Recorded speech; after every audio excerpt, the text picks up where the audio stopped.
Yo, what's the vibe? Ras Lunacy back again. There are two major problems with corn. Two major problems. I'm gonna break down I'm gonna tell you what both are, and then I'm gonna explain them a little bit. And if you can't grasp these two things, then you will never be able to actually figure out how to actually transmute that sexual energy that you're using or wasting on digital on the digital world. So the first issue is actually the idea of delayed gratification. So corn is very accessible. In fact, have you ever wondered why it's so easy to get the newest video from your favorite websites that's meant to be paid for, but you can easily find that same video free of cost somewhere online? But it's so difficult to get a Premier League football match. It's so difficult to get the movie on the first day unless you've actually paid money for a Fire Stick or you have a very direct link.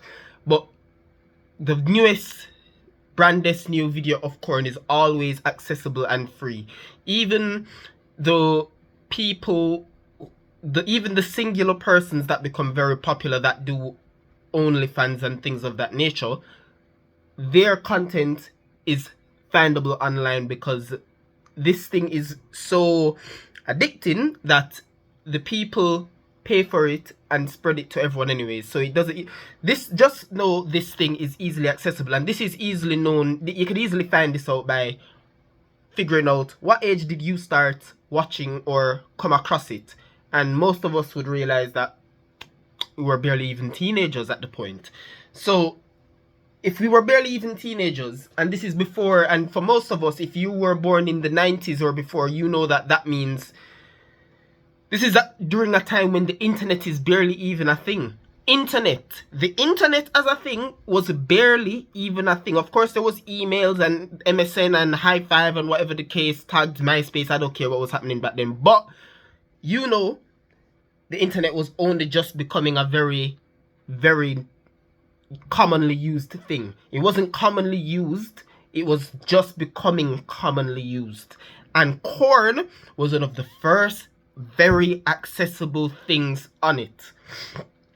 Now that you understand how accessible it is, you need to understand the idea of delayed gratification versus instant gratification. If you know anything about life in itself, you will know that generally speaking, things that seem good in the short term, that feel good in the short term are often going to feel bad in the long term, and things that feel bad in the short term often end up feeling good in the long term.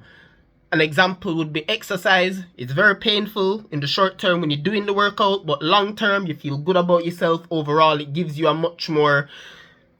you may feel bad on the outside with the physical muscles, but you now have a deeper love for yourself. You have a very big, you have a better foundation of what it means to be happy and to feel good, rather than the bad physical feeling, which what you feel on the outside can never compare to what you feel on the inside. What you feel on the inside is always going to be important. And this is a good segue into the next point, but I'm not going to move into the next point yet. So the instant gratification that is corn, what it does is that you will now actually end up finding yourself maybe even choosing corn over real life. In fact, often I know if you're a guy, at some point in your time you've tried to watch a bit of corn, get one off, so you could try to last longer with the woman in your meeting later on in that day or whatever the case was. I know every guy has tried that. And what you'll come to find often enough is you last longer, but sometimes it can be even difficult to stay up. And this will move me on to my second point, which is the second major thing, which is how it affects you spiritually and physiologically. Especially, and both of them are connected. I've put these things together because they are connected to each other. So, the physiological side effects. So this is very well known in scientific literature. It is called PMED.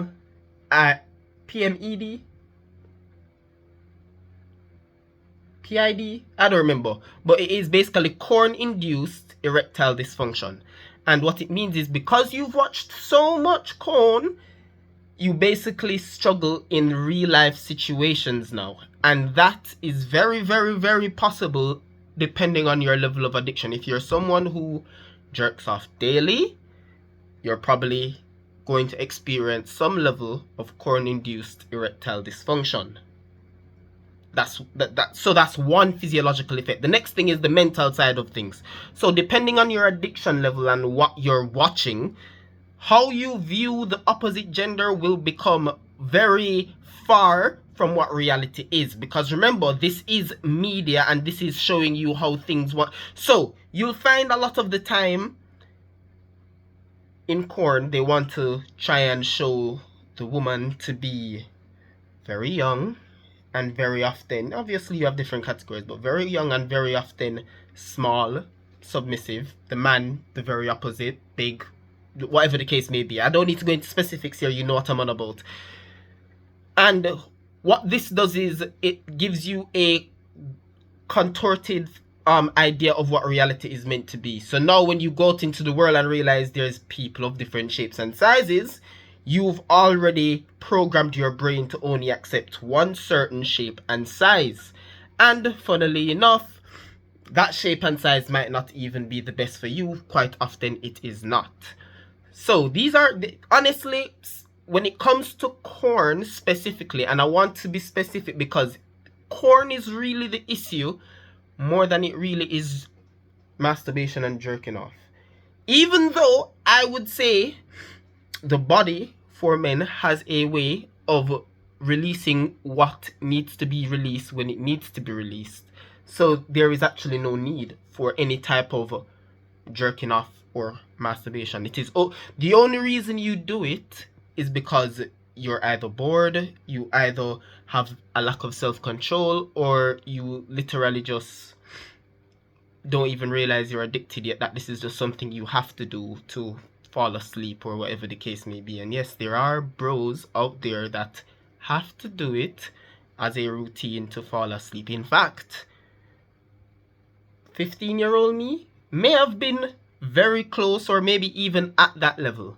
But I'm not going to let this video go on. There's 100,000 videos on this, and you'll find the only people who are against this ideology of NoFap or semen retention or any of these ideas are people who have never tried it, and it is because they lack the ability to do it. They go 24 and 48 hours and they go, see, I've done some form of a break, nothing's happened, and they go back to it. That is the definition of addiction. They haven't seen it for themselves yet, but that is what it is. If you can't go months at a time without thinking about it, my friend, you may have to look yourself in the mirror and realize you may have a problem. But that being said, I'm not going to make this video long because even I have other videos on semen retention. So that being said, that's Ras Lunacy signing out. Make sure you like, share, and subscribe. This is all about my Rastafarian journey and teachings from you to me and from me to you, aka from I to I and from I to I. That being said, that's been Ras Lunacy signing out.